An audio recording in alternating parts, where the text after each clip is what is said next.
Hello guys, you watching MKC15 academy. आज का जो टॉपिक है वो यातायात परिणाम मानरेखा, जिसको ट्रैफिक फ्लो कार्टोग्राम भी कहते हैं। ये भी क्वेश्चन आपके एग्जाम में आ सकता है और ये बहुत इंपॉर्टेंट है, रिपीटेड क्वेश्चन है। लेकिन इसके दो तरीके का आएगा क्वेश्चन, मैं आपको बताता हूँ। उससे पहले इंपॉर्टेंट बात कि आप लोग जो भी नए व्यूअर्स हैं, आप लोग देखते हैं, प्लीज सपोर्ट कीजिए। और एक काम कर सकते हैं आप कि ऐसे कुछ स्टूडेंट्स जिनको थ्योरी में प्रॉब्लम हो, ठीक है, या फिर हो सकता है कि किसी तरीके से उनको वीडियो में कोई प्रॉब्लम हो सकता है। अगर आप मुझसे कनेक्ट होना चाहते हैं तो बाकी जो स्टूडेंट मुझसे पहले कनेक्ट है वो तो मुझसे 1 to 1 बात कर सकते हैं। और आप वो कहाँ पे कर सकते हो, तो आप वो मेरे इंस्टाग्राम आईडी पे कर सकते हो। आईडी प्राइवेट है, आप मुझे रिक्वेस्ट भेजना, मैं एक्सेप्ट कर लूंगा और उसके बाद फिर हमारी बात होगी। आईडी प्राइवेट रखने का कारण यही है कि मैं चाहता हूं कि ऐसे स्टूडेंट्स ना कनेक्ट हो मुझसे जो कि सवाल और वैसा कुछ हो ना उनका। तो मैं चाहता हूं कि जेन्युइन स्टूडेंट्स ही आए हमारे पास। यूट्यूब के ऊपर आप सब्सक्राइब और सपोर्ट कीजिए। तो देखिए, आज का जो टॉपिक है ये यातायात परिमाण मानरेखा ट्रैफिक फ्लो कार्टोग्राम है। अब देखिए, इस क्वेश्चन को कैसे समझना है और कैसे इसको टैकल करना है, बहुत ही आसान है, कोई ज्यादा हार्ड नहीं है। दो तरीके का ये क्वेश्चन आएगा। एक तो मैंने इस तरीके से लिख दिया है, ठीक है, ये है क्या मैं आपको बताता हूं। और एक क्वेश्चन ऐसे है, कहीं कहीं पे यहाँ पे जैसे कि देखिए क्वेश्चन क्या रहेगा कि यातायात परिमाण मानरेखा मार्ग दिया है ए से बी, ए से सी, ए से डी, ए से वाई। मतलब ये एक सिटी है, एक विलेज है, एक नगर है, आप कुछ भी ले सकते हो। ये एक मैप है, पटना का मैप भी हो सकता है, ये अहमदाबाद भी हो सकता है, ये रांची भी हो सकता है, ये चेन्नई भी हो सकता है, ये यूपी का कानपुर भी हो सकता है। ये एक सिटी है, एक मैप है, जिसमें होगा क्या कि ए एक जगह है जहां से बी पे गाड़ियां जाती है, बी से आर की ओर जाती है, आर से एल। लेकिन गाड़ियों में सिर्फ बस दिया हुआ है। क्या दिया हुआ है यहाँ पे? जो बस की जगह यहाँ पे और भी हो सकता था। और वो क्या हो सकता था? ट्रेन हो सकता था, बाइक हो सकता था, रेल मेट्रो हो सकता था, साइकिल हो सकता था, पैदल यात्री भी हो सकते थे। तो ये यहाँ पे आपको पूरा यहाँ पे दिया गया है, दिया जा सकता था। तो यहाँ पे फिलहाल क्या दिया हुआ है? यहाँ पे सिर्फ दिया हुआ है बसों की संख्या। बसों की संख्या कितनी है? 15, 21, 13, 23। तो पहले तो इस तरह से आपको या तो मैप मिलेगा एग्जाम में, और नहीं तो आप ड्राइंग शीट पे बना सकते हो। हालांकि ये ग्राफ पे भी बनता है, तो ग्राफ पे वो जो लाइनें होती हैं वो क्लियर होती हैं, तो वो आपको समझ में आ जाएगा, ठीक है। तो आप उस पर ही बना सकते हो। लेकिन अगर नहीं दिया तो आपको रैंडम इस तरह से बनाना पड़ेगा। यही तरीका है, इसके अलावा और कोई नहीं है। मैंने तो ये ड्राइंग की तरह ड्राइंग शीट वाले तरीके से बना दिया है। आप इसके लिए स्केल का इस्तेमाल करेंगे, बिल्कुल स्ट्रेट लाइन देना है यहाँ पे। लेकिन हाँ, वो कितना भी हो सकता है, जरूरी नहीं कि 2 सेंटीमीटर 3 सेंटीमीटर। प्रॉब्लम क्या होगा कि बसों की संख्या को कैसे स्केल में उतारा जाए, जो मैंने यहाँ पे लिखा हुआ है, ये स्केल है। सबसे इंपॉर्टेंट मैं बताता हूँ कि प्रैक्टिकल एग्जाम में स्केल ही होता है भाई। अगर ये समझ में नहीं आया तो फिर आप बना कैसे रहे हो? आप ड्राइंग नहीं कर सकते, प्रैक्टिकल ड्राइंग नहीं है। तो देखिए, अब बसों की संख्या, तो सबसे ज्यादा बस कितना है? 30।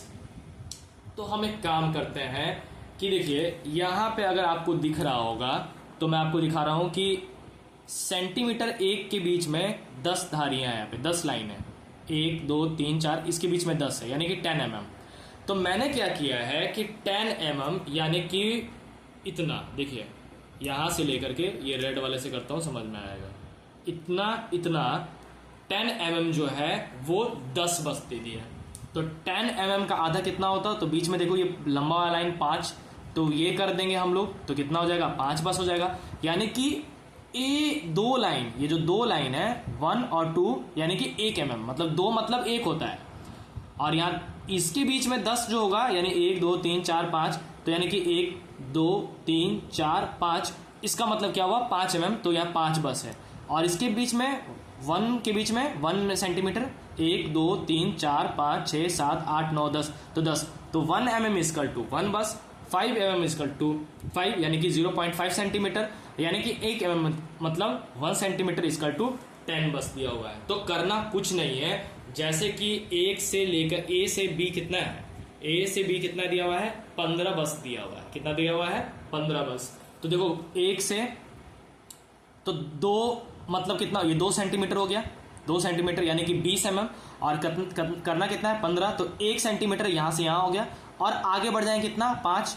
तो 1 2 3 4 5, ये सबसे बड़ा वाला जो लंबा लाइन दिखाई दे रहा है ना यहाँ पे, तो इतना मोटा जो होगा वो, इसका कहने का मतलब ये होगा कि ये 15 mm जो है वो 15 बस को दर्शाता है। तो अभी मैं, ये छोटा जगह दिखाई दे रहा है आप लोग को, इतना बड़ा कैमरे में हम लोग कैप्चर नहीं कर पाएंगे।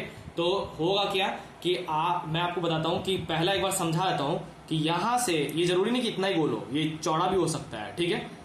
यहां से हम लोग इसको, देखो ऐसे करना होगा, मैं बता देता हूँ। 15 है ना, तो यहाँ एक पॉइंट और ये लंबा वाला पॉइंट देख लो यहाँ है, तो यहाँ 2 पॉइंट, इसके बीच में लाइन खींच दो। सेम इसके बीच में भी यहाँ पे लाइन और इसके बीच में भी लाइन। तो एक काम करते हैं, चेंज कर लेते हैं कलर को। अब समझाने के लिए थोड़ा अच्छा लगे देखने में, इसका मतलब A से B में कितना चलता है, 15 चलता है। क्या कोई दिक्कत है, कोई प्रॉब्लम है? अब ये A से C है, A से C देखो, एकदम बहुत अच्छे से समझा रहा हूं मैं आपको, कोशिश करना समझने को। 2-3 बार वीडियो देखो, ज़्यादा दिक्कत नहीं है। आप वीडियो को रिवर्स भी करो, आगे पीछे करके समझ लेना है, वीडियो को बड़ा करके, ठीक है। अब यहाँ पे एक चीज़ और देखिए, एक सेकेंड, हाँ, यहाँ से आप देखिए, यहाँ से 2 सेंटीमीटर हो गया, फिर एक और बढ़ जाएंगे, मतलब यहाँ पे 21 है ना, तो 21 mm चले जाएंगे, 1 mm 2 mm 3, तो यहाँ पे कितना होगा, 2 तक 20 होता है, तो एक यहाँ पे 21। तो इसके बीच में, यानी कहाँ से, सॉरी, A से C के बीच में, A से C के बीच में 21 है। तो इतना मोटा यहाँ पे, मतलब ये देखने में तो लग रहा है काफ़ी ज़्यादा, लेकिन आप जब बड़े तरीके से बनाइएगा, पूरे बढ़िया से ड्राइंग शीट पे या फिर ग्राफ के ऊपर, तो बहुत अच्छा लगेगा। और यहाँ पे इतना है, तो इसका लाइन यहाँ पे होगा, और सेम ये लाइन यहाँ पे भी। आप इसको ऐसा बनाना कि दिखाई दे क्लियर। इस पॉइंट को कहाँ पे लें, इस पॉइंट को ऐसे ले लेते हैं ताकि समझने में इजी रहे। देखो ये कट जा रहा है ना, जैसे ये बड़ा होता है ना तो फिर आपको दिक्कत नहीं होता, और ये जो है वो गोला छोटा है, ये गोला बड़ा कर देंगे तो फिर कोई दिक्कत नहीं होगा। देखो यहाँ से लेकर के कहाँ तक, 2 से थोड़ा सा आगे, मतलब एक लाइन और तक। इसको ऐसे करेंगे और इसको ऐसे करेंगे, ऐसे करेंगे, तो ये कितना हो गया, ये जो होता है वो 21 mm, यानी कि A से C के बीच में इतनी गाड़ियां, यानी कि 21 बसें चल रही हैं। आई होप समझ में आ रहा होगा आप लोगों को। अब रैंडम कर देते हैं, ठीक है, ताकि जल्दी जल्दी हो जाए। तो 13 mm है, तो मान लेते हैं 13 mm, यानी कि 13 बस। तो 13 में इतना जा रहा होगा, तो यहाँ पे ऐसे करेंगे, फिर इसको ऐसे करेंगे, कट कर देंगे, ठीक है। A से Y की ओर, A से Y किधर है, A से Y पीछे है, कितना जा रहा है, 30। तो 30 का तो समझ रहे हो कि 21 का जब इतना बड़ा, तो 30 का और बड़ा बन सकता था। 30 का मान लेते हैं इतना बढ़ रहा है, तो ये ऐसे जाएगा। ये छोटा है इसलिए बहुत नजदीक नजदीक लग रहा होगा, आप इसको ड्राइंग शीट में करोगे तो बहुत ही अच्छा लगेगा, ठीक है। फिर ये 18 है, तो 18 सपोज इतना जा रहा है, तो इतना। इसी तरह से आप इसको आराम से कलर कर करके,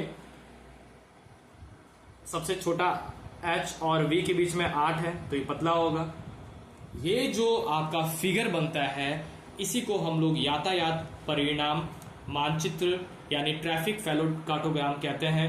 बहुत आसान है, एक मैंने आपको बता दिया, उसके हिसाब से आप पूरा आराम से बना सकते हैं। इसको देख के पता चल रहा है कि इसमें 30 वाला होगा, A से उसके बीच में, A से B के बीच में 15 है, A से C के बीच में, A से C के बीच में 21 है, H से V के बीच में 8 है, सबसे छोटा वाला।